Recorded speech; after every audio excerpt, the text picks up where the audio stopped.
ఒక్కసారి కొమ్మూరి గోల్డ్ కి కాల్ చేయండి. తాకట్లో ఉన్న మీ బంగారాన్ని విడిపించి మార్కెట్ ప్రైస్ కి వాళ్ళు కొనుక్కుని మిగతా డబ్బులు మీకు ఇచ్చేస్తారు. హాయ్ హలో నమస్తే, వెల్కమ్ టు మనం టీవీ. నేను మీ చార్మి. మనం టీవీ ఉన్నది మన కోసం.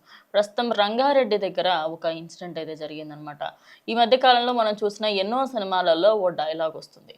ఎప్పుడైనా కూడా అటు దేవుణ్ణి అదేవిధంగా డాక్టర్ని అవమానించద్దు, వాళ్ళకి కోపం తెప్పియొద్దు అని చెప్పేసి.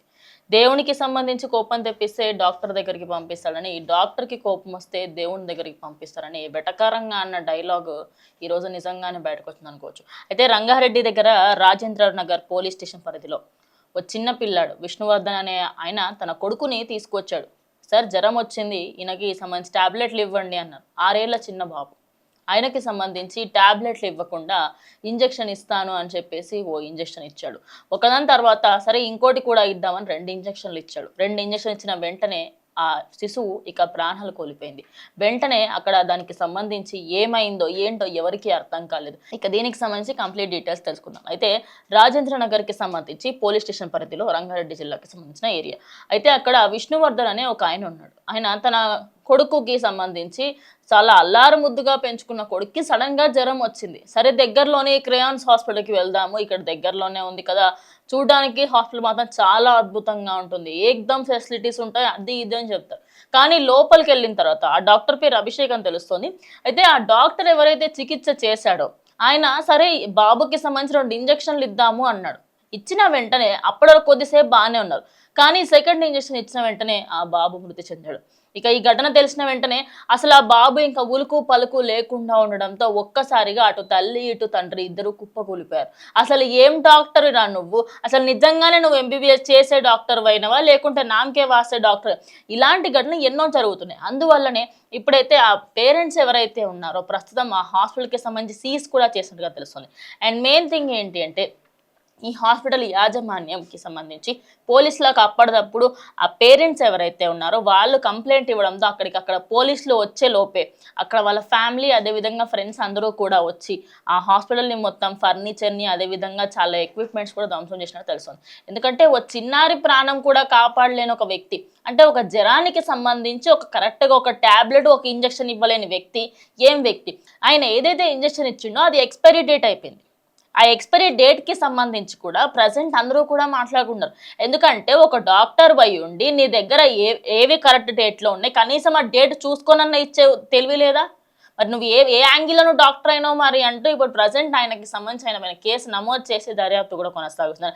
ఇక అబ్బాయికి సంబంధించి పోస్ట్ మార్టంకి అయితే పంపించడం జరిగింది. ఇక రిపోర్ట్ కూడా తొందరలోనే రాబోతుంది. ఉస్మానియా యూనివర్సిటీకి సంబంధించి పోస్ట్ మార్టంకి అయితే పంపించారు. అయితే ఈ ఘటన తర్వాత చాలా మందిలో అవగాహన పెరిగింది. అయితే ఈ మధ్య కాలంలో మీకు ఒక చిన్న ఎగ్జాంపుల్ ఇస్తాం. ఎప్పుడైనా కూడా పెద్దవాళ్ళని చూసే డాక్టర్ల కంటే కూడా చిన్నపిల్లలను చూసే డాక్టర్లను చాలా కేర్ఫుల్గా డిసైడ్ చేస్తారు. ఎందుకంటే చిన్నపిల్లలకి సంబంధించి ఇప్పుడు నాకు ఒక దెబ్బ తాకింది, చెయ్యికో లేకపోతే ఎక్కడో ఒక చిన్న దెబ్బ తాకి ఆ పెయిన్ నేను తట్టుకుంటా, ఎందుకు? ఏజ్.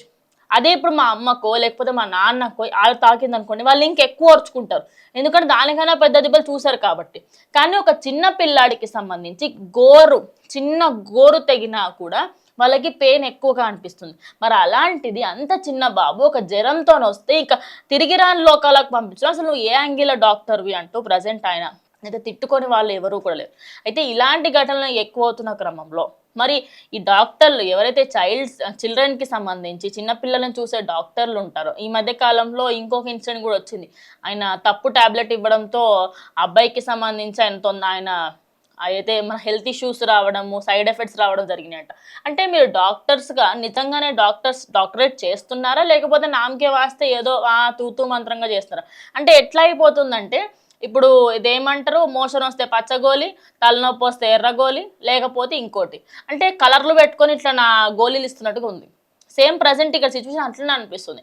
అంటే నాకు నాలెడ్జ్ లేదా లేకపోతే దాని మీద డేట్ చూడలేదా? సరే అంతా పక్కకు పెట్టు, కనీసం ఆ ఇంజక్షన్ అబ్బాయికి ఇవ్వచ్చా ఇవ్వకూడదా అనే బేసిక్ నాలెడ్జ్ కూడా లేదా? ఇక దాని తర్వాత పోలీసులు ఎప్పుడైతే వచ్చిరో వాళ్ళ హాస్పిటల్లో ఎక్స్పైరీ అయిపోయిన ట్యాబ్లెట్ 100ల సంఖ్యలో ఉన్నాయట. మరి అవన్నీ ఎందుకు పక్కకు పెట్టుకున్నావు? ఇట్లా ఇంకో 10 మంది ప్రాణాలు తీద్దామనా? ఏ ఉద్దేశంతో పెట్టుకున్నారు మరి? అదే కాకుండా అక్కడ యాజమాన్యానికి సంబంధించి పిల్లలకి సంబంధించి అన్ని కేర్ తీసుకోవాలి కదా. పిల్లలను చూస్తామని చెప్పడం కాదు. దీనికంటే ఆర్ఎంపీ డాక్టర్లు బెటర్ కదా. ఆ ఇచ్చే కరెక్ట్ మందేదో కొంచెం కనీసం పనన్నా చేస్తుంది.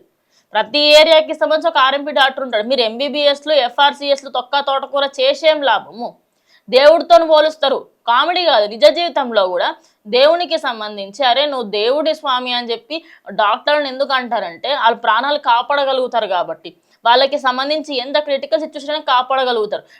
నాకు తెలిసిన డాక్టర్లో చూశాను, వాళ్ళు పెద్ద పెద్ద ఆపరేషన్లు చేసి కూడా పిల్లల్ని బతికిచ్చారు. నువ్వు ఒక జ్వరం వస్తే చక్కగా ట్యాబ్లెట్ ఇవ్వలేకపోయినావు, మరి ఆయన నువ్వు అసలు ఏం డాక్టర్వి అని ప్రజెంట్ ఆయన వాళ్ళ ఫ్యామిలీ అంతా కూడా దీని గురించి విరుచుకుపడుతుంది. సో ఇలాంటి ఘటన ఇంకేది జరగకూడదు. ఎందుకంటే చిన్నపిల్లలు అనే వాళ్ళకి సంబంధించి వాళ్ళకి అన్యం పుణ్యం తెలియదు అసలు. అలాంటి చిన్నపిల్లల మీద మీరు పత్యాపరాలు ప్రతిబంధ చూపిస్తారా? మరి అటువంటప్పుడు నువ్వు ఎంబీబీఎస్ దేనికి చదివిను? ఏం ఉద్ధరించడానికి చదివిను చెప్పు. ఇప్పుడు ఆయనకు సంబంధించి ఇన్వెస్టిగేషన్ నడుస్తోంది. ఆ క్రేయాన్స్ హాస్పిటల్ అయితే కంప్లీట్గా సీజ్ చేసేసారు. అసలు ఆ ఓపెన్ కూడా చేయొద్దని చెప్తారు నేను ఎక్కతక్కంటే. అదే కాకుండా ఇలాంటి హాస్పిటల్ ఏవేవైతే ఉన్నాయో ఓవరాల్గా ఇది గవర్నమెంట్ సైడ్ నుంచి తీసుకోవాలి. ఎందుకంటే ప్రైవేట్ హాస్పిటల్స్ సంబంధించి మనం జాగ్రత్తగా ఉన్నప్పటికీ కూడా గవర్నమెంట్ హాస్పిటల్స్లలో అదేవిధంగా చాలా ప్లేసెస్లలో గవర్నమెంట్ హాస్పిటల్ మంచిగా ఉంటాయి. కంపేర్ టు కనీసం ట్యాబ్లెట్లన్నా కరెక్ట్ ఇస్తారు తెలుసా. ఎందుకంటే అక్కడ ప్రజల ప్రాణాలు ఒక విలువ ఇస్తారు. ఇక్కడ అది కూడా దిక్కులేదు, పైసలు తీసుకుంటారు, విలువ కూడా ఇయ్యరు. మరి అటువంటిప్పుడు ఈ ప్రైవేట్ హాస్పిటల్స్ ఏవేవైతే ఉన్నాయో ఇలా తప్పుడుగా అంటే కరెక్ట్ ట్యాబ్లెట్ ఇవ్వడం చేత కాదు, కరెక్ట్ ఇంజెక్షన్ ఇవ్వడం చేత కాదు, ఆ డాక్టర్ కనీసం డిగ్రీలు చక్కగా ఉండవు, అదే కాకుండా ఫేక్ సర్టిఫికేట్ పెట్టి వస్తున్నారు ఈ మధ్య కాలంలో. ఇంకోటి ఇప్పుడు ఏమంటే చిన్నపిల్లల్ని చంపేసిన దాఖలాలు కూడా ఎన్నో ఉన్నాయి. మరి ఇవన్నీ చేస్తున్నప్పుడు కొంచెం అన్న ఆలోచించాలి కదా.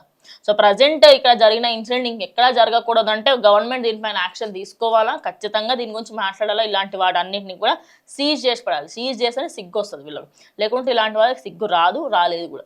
సో ప్రజెంట్ రంగారెడ్డి దగ్గర జరిగిన ఇన్సిడెంట్కి సంబంధించి మీరేమనుకుంటే ఖచ్చితంగా కమెంట్ చేయండి. స్టేట్ యూట్యూబ్ మనం.